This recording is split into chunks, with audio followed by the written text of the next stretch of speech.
महिला किणिबे कार टंका देबे सरकार। दीपावली पूर्व मुख्यमंत्री बड़ घोषणा। नमस्कार दर्शक बंधु, मोहन सरकार महिला मानक पई एक योजना आनिछंती। से योजनार नाम होची आम सुभाग योजना। ए योजना माध्यम मोहन सरकार महिला मानकू कार प्रदान करिवे। तेबे केउ माने पाइबे एही कार, तेबे कौन सबू नियम अच्छी एही वीडियो रे आमे संपूर्ण तथ्य प्रदान करबू। तेबे चैनल रे नुआ थिले चैनल को गोटे सब्सक्राइब करी पाखे थिबा बेल आइकन को ऑन करी रखंतु। एमिति गुरुत्वपूर्ण खबर सर्वप्रथमे पाई परबे। तेबे दीपावली पूर्व महिला मानक पई बड़ घोषणा करछंती राज्य सरकार, जहार नाम रहइबो आत्मनिर्भर महिला सुभाग किबा आम सुभाग योजना।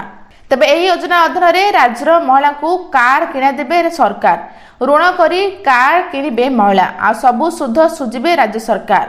महिला को आहुरी आत्मनिर्भरशील करबा पई सरकार एभली योजना आरंभ करबाकू जाउछंती। तासो जो माने ऋण करी कार किणिबाकू चाहेबे सेमानकू कार किणा देबे राज्य सरकार। प्रत्येक महिला को 10 लाख टंका जाय ऋण जोगाई देबे। आ जो महिला माने कार किणिबाकू ऋण नेबे ताहाकू 5 वर्ष मध्य सुझी पारिबे। महिला माने लोन करी कार तो किणिबे सत, किंतु सबु सुध सुझिबे सरकार। प्रत्येक महिला को मिलिबो 10 लाख टंका पर्यंत सुध मुक्त ऋण।